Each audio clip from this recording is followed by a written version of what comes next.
কবর হচ্ছে আখিরাতের প্রথম ঘাঁটি। ওই ঘাঁটির মধ্যে যে ক্ষমা পাওয়া যাবে, ওই ঘাঁটি যার জন্য আরামদায়ক হয়ে যাবে, ওই ঘাঁটি যার জন্য সুন্দর উজ্জ্বল হয়ে যাবে, ওই হাসরেও তার ভয় নেই। ওই ময়দানে মাহশরের মধ্যে আল্লাহর রাসূল সাল্লাল্লাহু আলাইহি ওয়াসাল্লাম হাউজে কাউসারের পানি হাতে নিয়ে দাঁড়ায় থাকবেন আর ডাইকা বলবেন, যুবক আয় না, দুনিয়াতে তো তুই ছিলি, অন্যায় না কইরা তুই আমার দিকে ধাবিত হয়েছিলি, দাড়ি না রাখলেও পারতি, তবুও দাড়িটাকে রাখা নিলি, গুনাহ নিয়ে কবরে আসতে পারতি, গুনাহ নিয়ে কবরে আসিস নাই, গুনাহ মাফ করায়া কবরে আসলি। আয় না, আমার হাতে পানি পান কর না। হাউজে কাউসারের সুলতান থাকবেন মুহাম্মাদুর রাসূলুল্লাহ, সকলে বলি না সাল্লাল্লাহু আলাইহি ওয়াসাল্লাম। ওই আপনার আমার নবী, নবিয়ুনা খাতামুন নবিয়িন রাহমাতুল লিল আলামিন, যিনি হাউজে কাউসারের মালিক থাকবেন, তিনি নিজে হাতে পানির গ্লাসটা নেবেন, নৌজন ভাইকে নাম ধরে ধরে ডাকবেন, আয় না আমার কাছে, আয় না, আমি তোকে জড়ায় ধরি না। আমার নবীজি কাছে নিয়া আয় মাথার মধ্যে হাত রাখবেন, পিঠে হাত রাখবেন, বেটা সাবার বেটা, সেদিনে হাত রাখাটা হবে সফল, আপনি হবেন মুফলিহুন। উলাইকা আলা হুদাম মির রাব্বিহিম ওয়া উলাইকা হুমুল মুফলিহুন। সফল কাম কারা হয়ে যায়, কদ আফলাহাল মুমিনুন। আল্লাহ কোন মুমিনকে সফল কাম বানাইছেন? যেই মুমিন স্বয়ং আল্লাহর রাসূল সাল্লাল্লাহু আলাইহি ওয়াসাল্লামের হাত থেকে পানি পান করতে পারবে, সেই তো প্রকৃত সফল কাম হয়। আহা, ওই কবরের ঘাঁটি, অন্ধকার জগৎ, সেখানে আপনার বাবা, অনেকের বাবা চলে গেছেন, অনেকের মা চলে গেছেন, অনেকের দাদা দাদি চলে গেছেন, অনেকের নানা নানি চলে গেছেন। সাউন্ডটা বাড়ান, কমায় নিছেন না আপনি? বলে আপনি আমিও তো ওই কবরে চলে যাইতে হবে, যাইতে হবে কি হবে না? ওই কবরে সকলেই চলে যাইতে হবে, কেউই থাকতে পারবো না। তাই কবরে যাওয়ার আগে আগে গুনাহ নিয়ে কবরে যাইব না। কোনো সাহাবায়ে আজমাইন এমন নাই যিনি গুনাহ নিয়ে কবরে গেছেন। সমগ্র সাহাবায়ে আজমাইন রাদিয়াল্লাহু আনহুম ওয়া রাদু আন, সবাই কবরে গেছেন পবিত্র হয়া, আত্মা থেকে পবিত্র বানায়া, পবিত্র আত্মা নিয়া আল্লাহর দরবারে পবিত্র বানায়া তারপর কবরে গেছেন। যার জন্য তো দুনিয়ায় থাইকা 10 সাহাবী জান্নাতের সার্টিফিকেট পাইছেন। বলে শুধু তাই নয়, ওয়াহশী রাদিয়াল্লাহু তাআলা আনহু, উনাকে পর্যন্ত আল্লাহ জান্নাতের সার্টিফিকেট দিবেন। বলে কি কইরা দিবেন? কোরআনের ঘোষণা, রাদিয়াল্লাহু আনহুম ওয়া রাদু আন, আল্লাহ তাদের প্রতি সন্তুষ্ট হয়েছেন, তারাও আমার মালিকের প্রতি সন্তুষ্ট হয়েছে। বলে এমন সন্তুষ্ট ব্যক্তিত্ব, তাদের মতো যদি আপনি আমিও তওবা কইরা ইস্তেগফার কইরা আল্লাহর দরবারে নিজেকে পবিত্র বানায়া হাজিরা দিতে পারতাম, কসম খোদার করে বলে ওই কবরটা আল্লাহ আমাদেরকে জান্নাতের বাগান বানায়। আহা, উসমান গনি রাদিয়াল্লাহু তাআলা আনহু বলেন, বলে কবরটা যার জান্নাতের বাগান হয়ে যাবে, হাসর ফুলসিরাত মিজান সহজ হয়ে যাবে, সে জান্নাতি হয়ে যাবে, নিশ্চিত জান্নাতে চলে যাবে। এর জন্য তিনি কবরের পাশে গেলে কান্দেন। আপনারা বলেন তো, কয়জনে কবরের পাশে যায় কান্না করেন? বাবা মায়ের কবরে যায় কয়জনে মুনাজাত করেন? দুইটা হাত আল্লাহর দরবারে কয়জনে তৈলা দেন? কয়জনে বাবা মায়ের নামে দান করেন? বলে না, ওইটা থেকে দূরে চলে যায়, আল্লাহকে মানুষজন ভুলে যায়। ওই যে আয়াত পড়েছিলাম, কাইফা তাকফুরুনা বিল্লাহি ওয়া কুনতুম আমওয়াতান, কিভাবে তোমরা আল্লাহকে অবিশ্বাস করো, অস্বীকার করো। আপনারা তো বলবেন আমার মালিককে আমি অস্বীকার করি না, অবিশ্বাস করি না, মালিকরে ভালোবাসি। কিন্তু মালিক বলে, যখন সিজারের সময় হয়, আল্লাহর প্রতি বিশ্বাস না রাখা, কেউ রাগ হয় না যদি আপনাদের উপরে চলে যায়, আল্লাহর প্রতি বিশ্বাস না রাখা সিজারের চিন্তা মাথায় নিয়া মালিক বলে, সিজারের জন্য টাকা কামাইলি আর টাকা জমাইলি, বলে 20,000 30,000 টাকার প্রয়োজন হবে, সিজার করাতে হবে। প্রেগনেন্ট হওয়ার পরে ওই নিয়তটা কইরা নেয়, আল্লাহর প্রতি বিশ্বাস থাকে না। মালিক বলে, তুই যেমনটা আমার প্রতি ধারণা করবি, আমিও তোর জন্য তেমন হয়ে যাব। যে আল্লাহর প্রতি বিশ্বাস রাখবে, মালিককে যে যেমন মনে করবে, মালিক তার জন্য তেমন হয়ে যায়। বলে গুনাহ নিয়া কবরে যাইব না। বাবা কবরে চলে গেছে, যেমনই গেছেন ভুলভ্রান্তি হয়েছে, এবার ওই বাবার জন্য দোয়া করবেন তো ইনশাআল্লাহ। যাদের বাবা কবরের বাসিন্দা হয়ে গেছে, মনে কইরা দেখেন গুনাহ নিয়ে গেছে নাকি গেছে না, ওইটা তো মালিক ছাড়া কেউই জানে না, কিন্তু বাবার স্মৃতি মনে পড়ে যায়। যাদের মা কবরে চলে গেছেন, কেমন গেছেন, বলে ওইটা তো জানি না, কিন্তু মায়ের স্মৃতিগুলা মনে পড়ে যায়। মায়ের পানের বাটাটা মায়ের বিছানার পাশে পড়ে থাকে। মায়ের চাদর একটা ছিল, বলে এক ভাই চাদরটা স্মৃতি হিসাবে আলমারিতে রাখা দিছে। আলমারিটা খুলছে, মায়ের চাদর দেখা যায়, চাদরে কারুকার্য দেখা যায়, যেন চাদর থাইকা মায়ের শরীরে ঘ্রাণ পাওয়া যায়। ওর ছেলে সন্তান সহ্য করতে পারে না, স্মৃতি মনে পড়ে যায়। বলে বাবার একটা স্মৃতি রেখা গেছে, স্মৃতিটা হাতে রেখা দিলাম, ওই আলমারিতে রেখা দিলাম।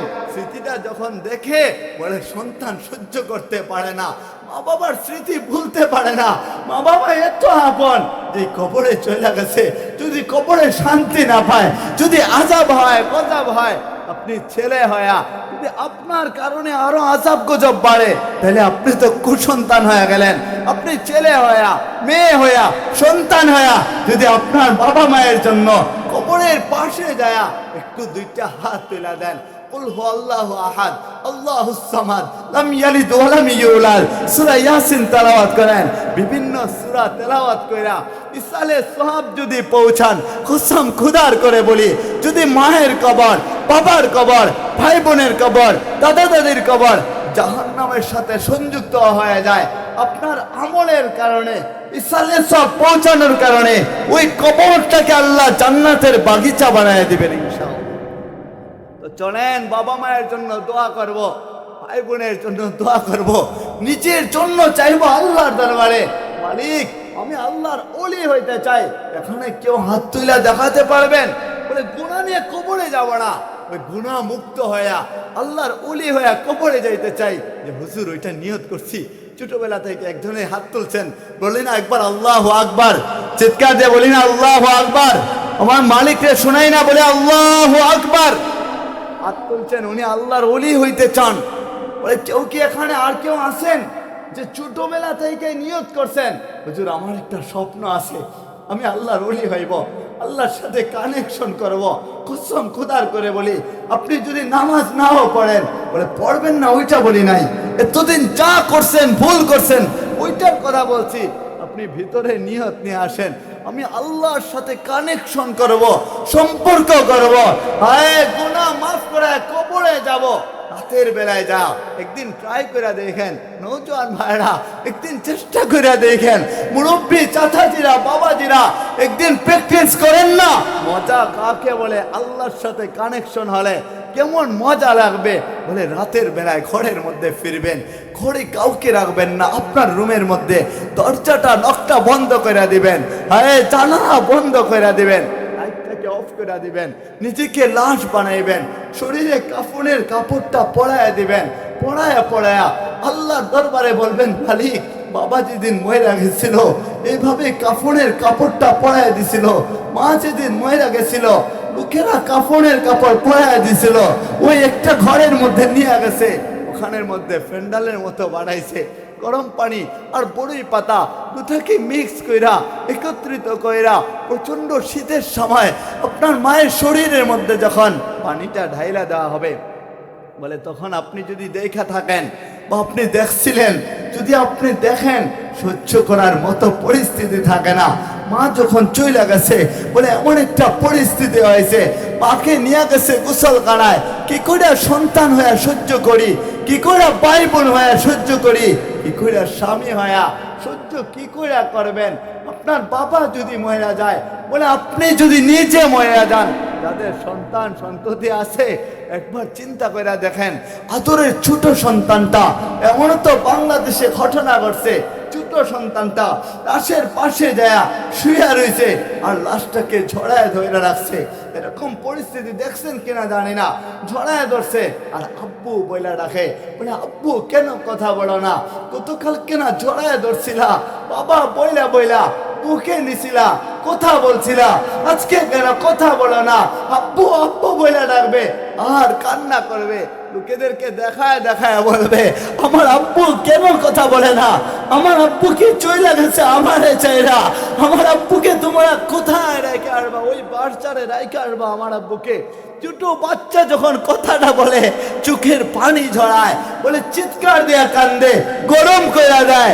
আপনার আপনার স্ত্রী যদি বাইচা থাকে, বলে বাচ্চার মা যখন ওই দৃশ্যটা দেখে, মাকে ডাইকা বলে আম্মু আমার বাবা কেন কথা বলে না, আব্বুকে একবার বলো না কথা বলার জন্য। মা সহ্য করতে পারবে না, আপনার স্ত্রী সহ্য করতে পারবে না। আপনি মরে গেলে আপনার আদরের স্ত্রীটা আপনার লাশের পাশে আইসা সকলের কাছে রিকোয়েস্ট করবে, বলে একটা বারের জন্য মুখ থেকে কাফনের কাপড়টা সরাও না, আমার স্বামীকে শেষবারের মতো বিদায় জানাবো। বলে স্বামী বইলা বইলা ডাকে, একবার দেখে আর স্বামীকে জড়ায় ধরে, বলে স্বামী আমার, আমাকে ছেড়ে কি করে চলে গেলা, আমি স্বামী কাকে বইলা ডাকবো, কার সাথে ঝগড়া করব। মা বোনরা মনোযোগ দেয়া শুনেন, স্বামীর সাথে ঝগড়া করেন, স্বামীর সাথে ধমক দেয়া কথা বলেন, যেদিন দুনিয়া চাইরা ওই স্বামীটা চলে যাইবে, সেদিন বুঝবা একটা দানার কত পরিমাণের দাম, একটা ভাতের কি পরিমাণের দাম। স্বামী থাকতে স্বামীর মর্যাদা বোঝা উচিত আমাদের। বাবা থাকতে বাবাকে জান্নাতে স্থান দেওয়া উচিত। মা থাকতে দোয়া নেওয়া উচিত। বলে যখনই মহিলা যাবেন, সন্তান কানবে, আপনার স্ত্রীরা কানবে। যদি স্ত্রী মহিলা যায়, স্বামী কানবে, সন্তান কানবে। আপনার মা যদি বাইচা থাকে, দরজার চৌকাট থাকে না, বলে চৌকাটে দাঁড়ায় থাকবে, এইভাবে ধরবে আর বড় বড় চোখ দেওয়া তাকায় থাকবে। বলে আমার বাচ্চা ধন চইলা গেছে, আমার সন্তান চইলা গেছে, এত বড় সন্তান হয়েছে, আমার হাত ছাড়া খাবার খাইতো না, মুখে না তুইলা দিলে খাবার খাইতে যাইতো না। আমার পাগল বাচ্চাদনটা একা একা অন্ধকার ঘরে কেমনে থাকবে? বলে ঘরটা তো এমন এমন একটা জায়গা, এমন একটা স্থান যেখানে কেউই নাই দুনিয়ায়। বাংলাদেশে তাইকা আফ্রিকার জঙ্গলের খবর নেওয়া যায় স্যাটেলাইটের মাধ্যমে, আমেরিকার খবর নেওয়া যায় স্যাটেলাইটের মাধ্যমে, সমগ্র ওয়ার্ল্ডের খবর নিতে পারেন বাড়ির আঙিনায়। ওই বাঁশঝাড়, দূর বাঁশঝাড় যেখানে কেউ নাই, শিয়াল কুকুররা বসবাস করে, সাপ বিচ্ছু বসবাস করে, ওইখানে আপনার বাবাকে রাইখা আইছেন, বাবা হইয়া সন্তানকে রাইখা আছেন, সন্তান হইয়া মাকে কি কইরা রাইখা আসছেন, সহ্য কি কইরা বলেন, কারণ ওইখানে রাইখা আসছেন, কিন্তু ওইখান থেকে মা যে চিৎকার দেয় কেউ আমার শুনে না, সন্তান যে বাবা বইলা বইলা কবরে চিৎকার দেয়, বলে কেউ আওয়াজটা শুনে না। মা বলবে 3.5 হাত মাটির নিচে তোরে কি করে রাইখা আসবে? শীতের সময় তুই না ভালো কম্বল না হইলে, ভালো বিছানা না হইলে শীতের সময় সহ্য করতে পারিস না, কি করে সেখানে থাকবে? কুয়াশা পড়তে থাকে, ঘরে যত ঠান্ডা লাগে, মায়ের শরীরে যত ঠান্ডা লাগে, মা মনে করে ওইটা আমার শরীরে লাগে না, ওইটা আমার বাচ্চাদনের ওই কবরে যায়, লাশের মধ্যে পড়ে। মা চিৎকার দেয়া বলে, আর যতক্ষণ ছিলি ততক্ষণ বাড়িতে ছিলি, এবার চইলা গেলি কবরে, কি করে সেখানে থাকবে? মসজিদের মাইক থেকে এলান আসবে, জানাজার আর কিছু সময় বাকি আছে। মায়ের কানে যায়, মা অজ্ঞান হয়ে পড়ে যায়, মহিলারা আইসা মাকে তুইলা অন্য রুমে নিয়ে যায়। আপনার আদরের স্ত্রীর কানে যখন যায়, স্ত্রী সহ্য করতে পারে না, জমিনে পড়ে যায়। আপনার সন্তানের কানে যখন যায়, সন্তান কান্না করে, সহ্য করতে পারে না, আর মানুষকে বলে আমার বিশ্বাস হয় না, আমার বাবা চলে গেছে, আমার বিশ্বাস হয় না। মা কি করে চলে যাইতে পারে? ওই তো গত রাত্রে মায়ের সাথে কথা বলছিলাম, গল্প করছিলাম, আজকে মা আমাকে ছেড়ে চলে গেছে, না ওইটা আমার বিশ্বাস হয় না। সন্তান সহ্য করে না, বাবা মা সহ্য করে না, মসজিদের মাইকের এলানটা বলে বিশ্বাস করতে পারে না। একটু পরে 4 পাওয়ালা একটা বাহন, খাটিয়া নামক একটা বাহন, বলে যে বাহনে জীবনে কেউ উঠে নাই, আপনি উঠেন নাই, আমি উঠে নাই, ভয় লাগে ওইটার কাছে গেলে, বলে ওইটাতে লাশ রাখা হয়, আমি কি করে উঠবো? এমন কেউ তো উঠে না ওইটার মধ্যে, কাজ ছাড়া।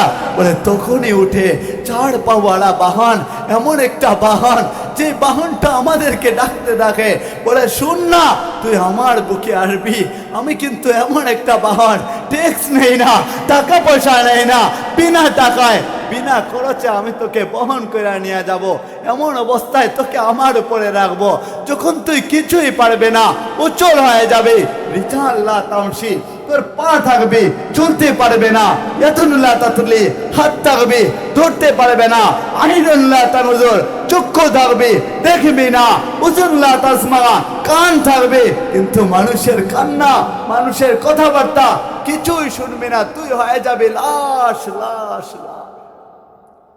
আমাদের আপন তো দুনিয়াতে জন্মের সময়ও কেউ ছিল না, ওই মহিলা যাওয়ার পরেও কেউ থাকবে না। ওরে খাটিয়া যখন নিয়ে আসা হবে বাড়ির ঘর থেকে, আপনার মায়ের কোল থেকে, আপনার স্ত্রীর কোল থেকে, আপনার সন্তানের কোল থেকে, লাশটাকে কয়েকজনে ধইরা কাপড়ের কাপড়ে মোড়ায়া, বলে কোন কাপড়ের কাপড় পরানো হয়েছে, দুনিয়ার এত দামি দামি কাপড় আপনার শরীরে ছিল, মা বোনের কানের মধ্যে স্বর্ণ অলঙ্কার গুলা মানুষজন নিষ্ঠুরের মতো কি করে খইলা নেয়, কি করে আপনি ভাই হইয়া আপনার বোনকে নিজে দিছিলেন, একটা কানের দুল কিনা দিছিলেন নিজে 20,000 টাকা 50,000 টাকা খরচ কইরা, স্বর্ণের একটা অলঙ্কার আপনার বোনকে দিছিলেন, আপনার স্ত্রীকে দিছিলেন, নিজে দেওয়ার পরে নিজেই খইলা নিতেছেন, কি কইরা পারেন এত স্বার্থপর হইতে, বলে ওইটাই করবে মানুষজন। স্ত্রীর কান থেকে দুলগুলা কইলা নেবে, দামি কাপড়গুলা কইলা নেবে, সাদা কাপড়ে মোড়ায় রাখবে। ওই সাদা কাপড় গরিবের জন্য যেমন, ধনীর জন্য তেমন, শিল্পপতির জন্য যেমন, রিক্সাওয়ালার জন্য তেমন, সবার জন্য একই সাদা কাপড় ওইটার মধ্যে মোড়ায় রাখে। আবার ওখান থেকে জোর কইরা আপনার বোনের কাছ থেকে আপনাকে টান দেওয়া মানুষজন নিয়ে যায়, বলে কি অবস্থাটা না হয়, আপনার আদরের জনম দুঃখিনী মা তার কাছ থেকে টান দেয়া আপনার লাশটাকে নিয়ে যায়। আপনার সন্তান যে আপনাকে ছাড়া থাকতে পারে না, বলে বাবা বলে বলে ডাকে, চিৎকার দিয়ে কান্না করে, তার কাছ থেকে জোর কইরা কি করে মানুষজন স্বার্থপরের মতো নিয়ে যায়, ওই খাটিয়ার মধ্যে রাখে, আর মা অজ্ঞান হয়ে পড়ে যায়, স্ত্রী অজ্ঞান হয়ে পড়ে যায়, সন্তান বড় বড় চোখ দেয়া তাকায় থাকে, আমার বাবাকে ওখানে কেন তোমরা তুলছো, কেন নিয়ে যাচ্ছ, ছোট বাচ্চা হয়ে ইশারা দেয়া বলে আমার বাবাকে তুই নিবি না, নিতে পারবে না, আমি নিতে দিব না, বলে মানুষ তো সেটা শুনবে না, ঠিকই নিয়ে যাবে, ওই কাপড়ের কাপড় পরা, ওই পাহনে ঠিকই তৈলা নেবে, ওই পাহনে তৈলা কাঁধে কইরা কইরা স্বার্থপরের মতো, যে বাড়িটা আমি কিনছিলাম, যে জমিটা আপনি নিজে কিনছিলেন, যে ঘরটা নিজে বানাইছিলেন, ওই ঘর থেকে কি করে বের করে আনে, বলে উঠানটা আমি নিজে কিনছি, নিজের টাকাই দিয়ে বানাইছেন, না খায় টাকা জমায়া উঠানটা কিনছেন,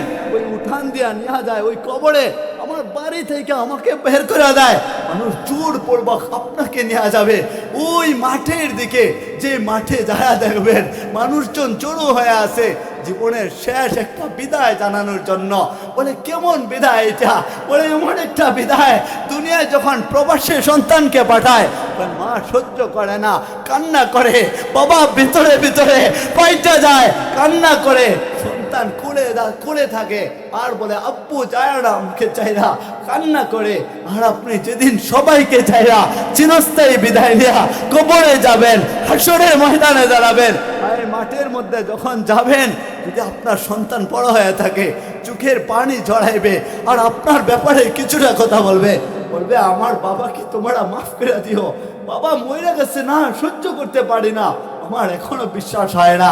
যদি আপনার ভাই থাকে, ভাই দাঁড়াবে, কাঁদো কাঁদো সুর নিয়া কথা বলবে, সাফাই গাবে, ভাই সহ্য করে না, এলাকার ইমাম সাহেব নিয়তটা শিখাই দিবে, নিয়তটা শিখায়া জানাজার নামাজটা শুরু করে দিবে, বলে জানাজার নামাজ শেষ কইরা চার পাওয়ালা বাহন, ওই বাহনে তৈলা সবচাইতে যারা আপন, বলে চারটা পা থাকে, চার পায়ের মধ্যে সবচাইতে ঘনিষ্ঠ যারা, ওরা আগে কাঁধে নেবে, বলে সবচাইতে ঘনিষ্ঠ ব্যক্তি সর্বপ্রথম আমার মালিক বলে ইয়াউমা ইয়াফিরুল মারউ মিন আখিহি ওয়া উম্মিহি ওয়া আবিহি ওয়া সাহিবাতিহি ওয়া বানিহি, সেদিন কেউই কাজে আসবে না, দুনিয়া থেকে প্রমাণ দিলাম, বলে কি করে প্রমাণ দেন, সবচাইতে আপন ব্যক্তিরা চারটা পায়ের মধ্যে ধরবে, চারটা পায়া ধইরা যদি সন্তান থাকে, সর্বপ্রথম যে পায়াটা আছে সন্তান অগ্রাধিকার নেয়া, ওই পায়া ধরবে, তাড়াহুড়া কইরা কবরে নামাইবে।